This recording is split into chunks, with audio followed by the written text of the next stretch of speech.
find square root of 81 by division method. First, make a pair from right to left. So we have only one pair.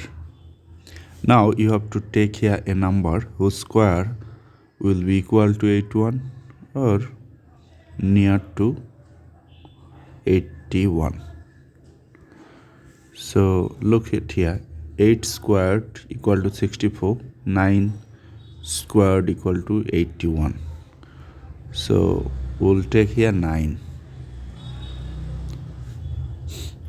This 9 also will come to the quotient position, and this 9 also will come to divisor position here. You need to add.